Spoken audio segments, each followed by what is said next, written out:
আসসালামু আলাইকুম viewers, MBN motion YouTube চ্যানেলে আপনাকে স্বাগতম। মহানবী সাল্লাল্লাহু আলাইহি ওয়াসাল্লামের খেদমতে হাজির হয়ে কিছু লোক নানান বিষয়ে খোঁজ খবর নিতে লাগলো। মহানবী সাল্লাল্লাহু আলাইহি ওয়াসাল্লামের পরিচয় এবং তার মিশন ভিশন সম্পর্কে জানতে চাইল। তারা জিজ্ঞাসা করল, আপনি কে? আপনার পদ মর্যাদা কি?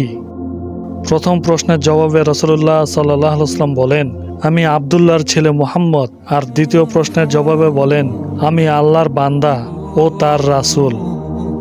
এরপর তাদের একটি আয়াত পাঠ করে শোনালেন, যার অর্থ আল্লাহ ন্যায়পরায়ণতা, সদাচরণ ও আত্মীয় স্বজনকে দান করার আদেশ দেন এবং তিনি লজ্জাহীনতা, অসঙ্গত কাজ ও অবাধ্যতা করতে নিষেধ করেন।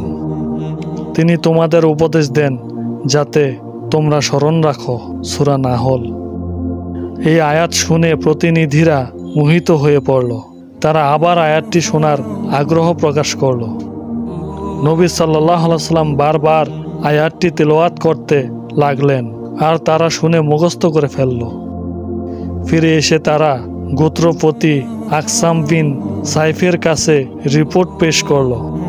তারা বলল, মহানবী সাল্লাল্লাহু আলাইহি ওয়াসাল্লামের বংশ ও গোত্রের খবর নিয়ে জানতে পারি তিনি একজন সম্ভ্রান্ত উচ্চ বংশের মানুষ, আর তিনি মানুষকে যে শিক্ষা দীক্ষা দিয়ে যাচ্ছেন তার বিবরণ দিতে এই আয়াত পড়ে শুনিয়েছেন।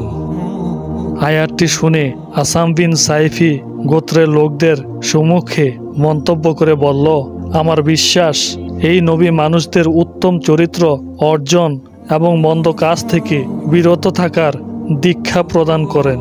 কাজেই তোমরা তার প্রতি বিশ্বাস স্থাপনের ক্ষেত্রে অগ্রগামী হও, পেছনে পড়ে থেকো না।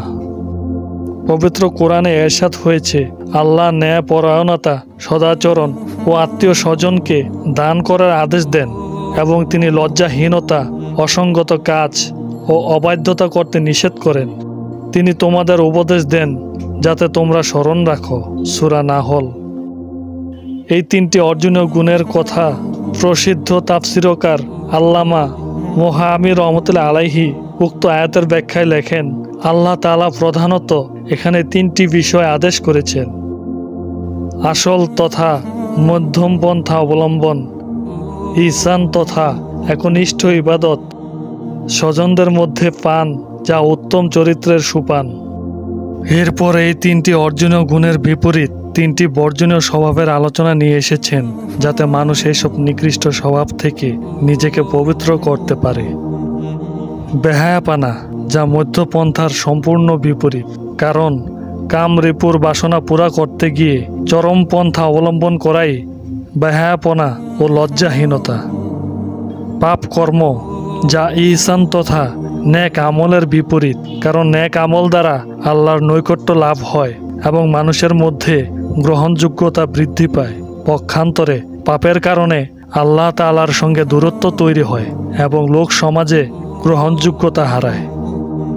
ক্ষুধাদ্রোহিতা, যা উত্তম চরিত্রের সম্পূর্ণ বিপরীত। এর মধ্যে সব ধরনের জুলুম, নির্যাতন, আত্মসাৎ, জবরদস্তি অন্তর্ভুক্ত। আল্লাহ তাআলা আমাদের সকলকে আমল করার তৌফিক দান করুন, আমিন। আজকের সংক্ষিপ্ত আলোচনা এ পর্যন্তই। ভিডিওটি কেমন হলো কমেন্ট করে জানাবেন। সবাই নতুন নতুন ভিডিও পেতে চ্যানেলটি সাবস্ক্রাইব করুন। দেখা হবে নতুন কোনো ভিডিওতে। সবাই ভালো থাকেন, সুস্থ থাকবেন।